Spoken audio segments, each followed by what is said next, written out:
las épocas más oscuras del país, que más adelante daría paso al conflicto armado, quédese. Hoy le voy a contar de Juan José Arévalo. Guatemala ha pasado por un chingo de dictaduras y después de la gestada Cabrera le tocó el turno a Jorge Ubico, que inició la dictadura en 1931. Cuando tenía el poder le cedió tierras a la United Fruit Company, una empresa bananera que le permitió trabajar en el país sin pagar impuestos y permitiéndole bajos salarios para los empleados. En ese momento el 70% de la gente solo era dueña del 10% de la tierra y el 22% del 70%. Y la United Fruit Company contaba con el 50% de la tierra cultivable del país. Le quitaban la tierra a la gente y se la daban a la United Fruit Company para que no tuvieran opción más que trabajar para ellos. La dictadura duró 14 años y fue una situación muy complicada para todo el país. Aparte, no había libertad de prensa, el servicio militar era obligatorio, había mucha malnutrición y el analfabetismo estaba arriba del 80%. Juan José Arévalo nació en 1904 en la tierra del buen queso, Tacisco, Santa Rosa.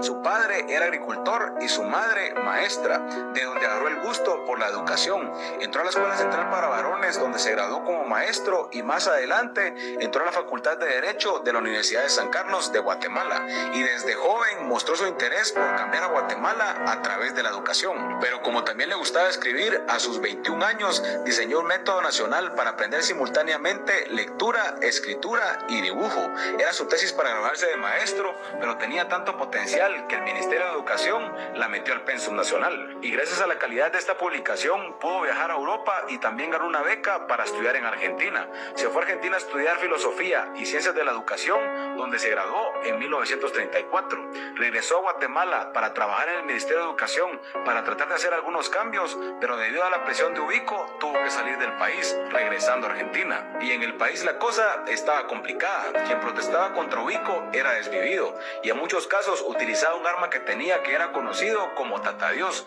Pero a pesar de esto, los estudiantes universitarios, los maestros y Arbenz eran conocidos como la Juventud de la Revolución.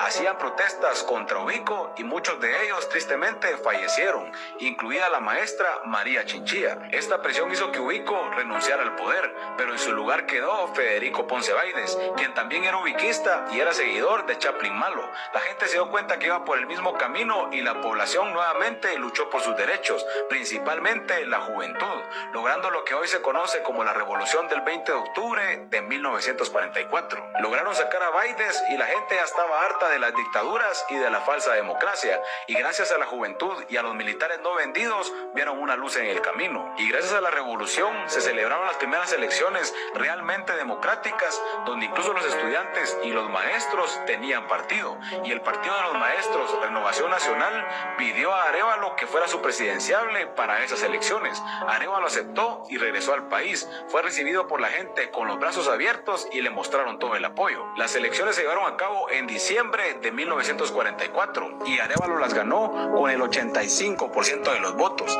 y junto a Arbenz y la Juventud de la Revolución dieron inicio a los 10 años de Primavera Democrática. El periodo de Arévalo fue de 6 años, donde se mejoró el sistema educativo, se construyeron hospitales, las escuelas federales, más carreteras, y se mejoró la agricultura y la industria, colocando las bases para la reforma agraria. También se creó la Facultad de Humanidades de la Universidad de San Carlos, el ICS y el Código de Trabajo. Además se dio autonomía a las municipalidades y al Banco de Guatemala, y la esposa de Juan José Arévalo, Elisa Martínez, también creó guarderías y comedores para los hijos de las madres trabajadoras. Y gracias al Código de Trabajo se establecieron jornadas laborales de 8 horas y no de 14 como pasaba en el tiempo de Ubico.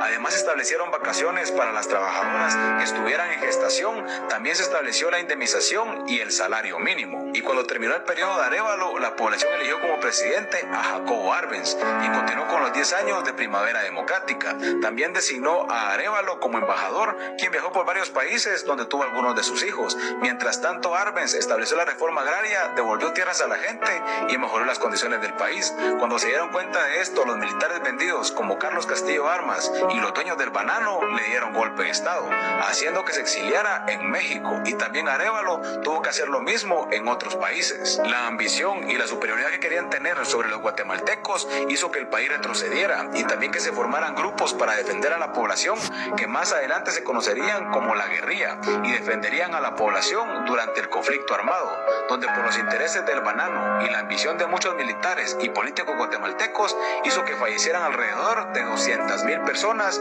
y 50,000 quedaran desaparecidas. En su exilio, Arévalo trabajó para la UNESCO y la OEA y finalmente pudo regresar al país años más tarde, pero sin el tema político, donde vivió con su familia en la ciudad de Guatemala y finalmente falleció en 1990. Y así que ya sabe, el cambio es posible, pero también es responsabilidad de la gente. Y a los de Semilla, el pueblo va a luchar por ustedes, pero si nos fallan, recuérdense que la gente ya despertó y la historia nunca olvida. Pues,